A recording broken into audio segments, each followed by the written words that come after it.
को जय श्री राम, हर हर महादेव। मैं आपका भाई सुरेश। दोस्तों, आप सबने देखा है मेवात का मंजर किस तरह से चला है।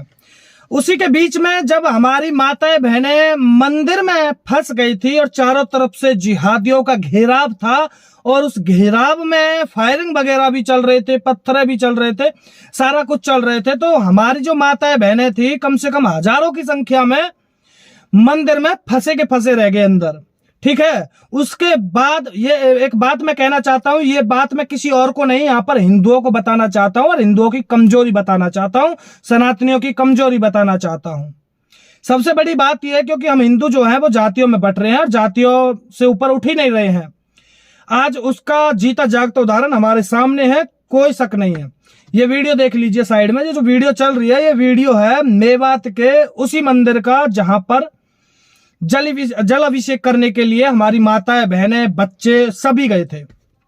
तो सबसे बड़ी बात यह है कि जब जिहादियों ने घेराव कर दिया तो हमारी माताएं बहनें 6-7 घंटे उसी मंदिर में फंसे रह गए और जो अपने छोटे छोटे बच्चों को लेकर गए थे उनके लिए तो पानी तक भी नहीं था। पानी की जगह, अब आप समझ सकते हैं कि मैं आपको क्या बताऊं, मुझे बताने में भी थोड़ा वो हो रहा है, कोई बात नहीं।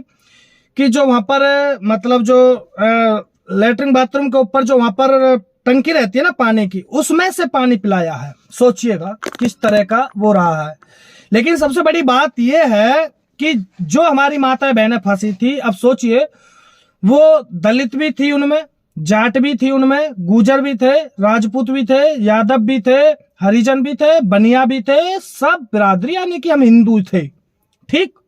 लेकिन मैं कहना चाहता हूं, क्या जो लोग जातिवाद का चोला ओढ़कर चलते हैं, क्या मैं पूछना चाहता हूं, जो कहते हैं कि हम तो साथ नहीं देंगे इस मैटर में, हम साथ नहीं देंगे, हम पूछना चाहते हैं जो माताएं बहनें जो वहां पर सब बिरादरी की जो फंसी थी, जो सनातनी फंसे थे, जो हिंदू फंसे थे, क्या किसी जिहादी ने यह कहा था कि जाट बाहर निकल जाओ सेफ? किसी ने यह कहा था कि गुजर सेफ निकल जाओ बाहर? किसी ने यह कहा था कि यादव सेफ निकल जाओ या फिर दलित सेफ निकल जाओ या बनिया सेफ निकल जाओ, या किसी बिरादरी का नाम लिया था उन जिहादियों ने कि वो सेफ निकल जाओ?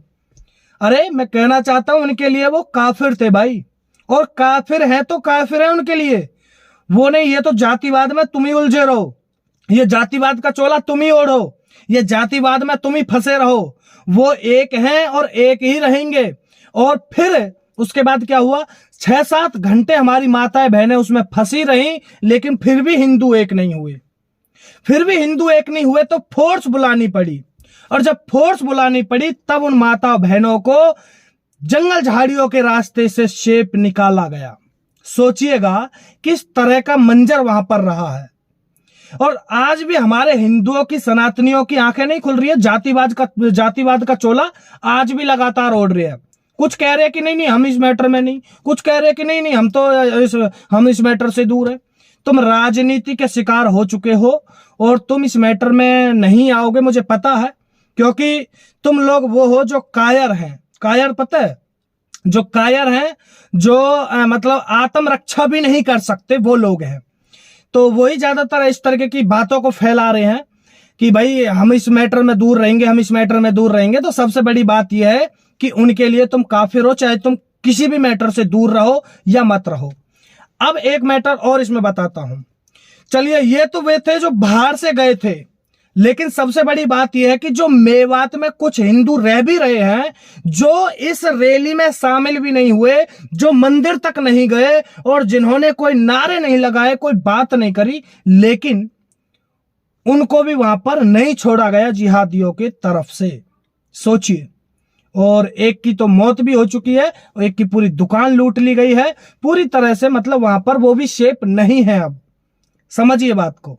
तो इसलिए कहते हैं कि तुम सनातनी एक हो जाइए, ये जो जिहादी हैं ये तो एक ही है, बस तुम्हारी कमी है, तुम कमी करते हो, तुम जातिवाद में उलझे रहते हो। तुम्हें जातिवाद चाहिए भाई, तुम्हें जातिवाद चाहिए है। अभी कोई जातिवाद की लड़ाई हो जाएगी ना, ये कितने आ जाएगा, ये कितने, बस आपस में जातियों में ही लड़ते रहो, यही सब करते रहो। अरे कुछ नहीं रखा इन बातों में, कुछ नहीं रखा जातिवाद में, है। इसलिए कहना चाहता हूं कम से कम देखिए चल क्या रहा है। ये फालतू की बातों को छोड़िए और देखिए वास्तव में चल क्या रहा है। कितनी गाड़ी 135 गाड़ी बताई है जो फूकी है, बताइए। और ना जाने कितनी है, ये तो संख्या निकल कर आ रही है। तो दोस्तों आप सभी से निवेदन है, जातिवाद का चोला हटाइए और सनातनी एक हो जाइए। ठीक है भाई, सभी को जय हिंद, जय श्री राम।